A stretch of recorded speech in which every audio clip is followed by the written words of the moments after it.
Court का जो निर्देश है सबको मानना है। अभिषेक बनर्जी, ममता बनर्जी, इनके ऊपर जब कार्रवाई होता था, इंक्वायरी होती थी सीबीआई, ईडी का, उससे बचने के लिए कोर्ट में जाके वो लोग और रक्षा कवच लेते थे।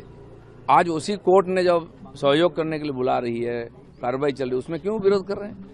आपके जरूरत पड़ेगा कोर्ट का उपयोग करेंगे और कानून व्यवस्था के लिए आप सहयोग नहीं करेंगे तो आप तो अदालत संविधान का खिलाफ है।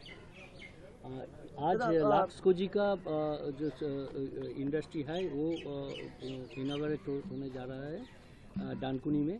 इतने सारे इंडस्ट्री है पाइपलाइन में, क्या कहेंगे? पिछले 10 साल से बहुत सारा उद्योगपति यहाँ उद्योग शुरू करने के लिए प्रयास किया था, सबको रोका गया था।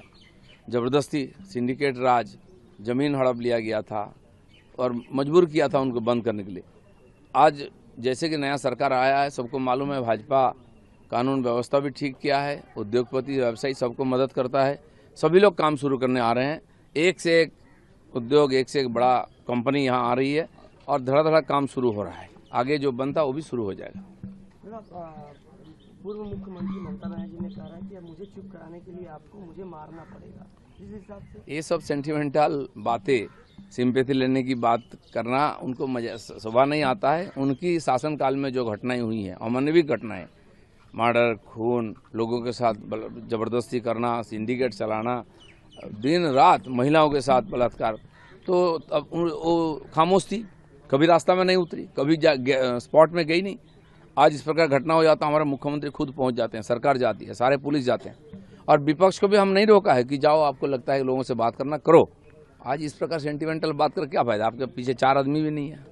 3 जो लोग राज्यसभा सांसद थे तृणमूल के, वो हटकर बीजेपी में ज्वाइन किए। ये सारे जो तीनों पूर्व सांसद थे, ये लोग कह रहे हैं कि जैसे फौलता में जिस तरह से निर्वाचन हुआ दूसरी बार, जिसमें तृणमूल बहुत बुरी तरह से हारा, ये नहीं, आज तो टीएमसी के सारे लोग बोल रहे हैं गलत था, उसमें कोई नहीं बोला। लेकिन सुखेंदु शेखर राय को मैं जानता हूँ, बहुत पुराने पॉलिटिशियन हैं, वो राज्यसभा में थे, हम लोग लोकसभा में थे, बातचीत होती थी, सब जानते।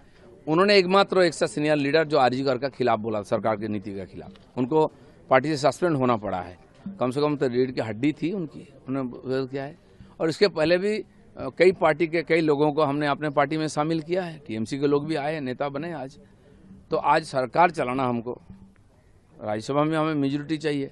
तो ऐसे जो राज्यसभा में इन लोगों को तो राजनीति होते हुए नहीं देखा है, वो आना चाहते हैं पार्टी में और रिजाइन करके हमारे सिंबल से जीत के आएंगे तो पार्टी सशक्त होगा। केंद्र सरकार, केंद्रीय पार्टी के जो निर्णय है वो सबको मान्य है।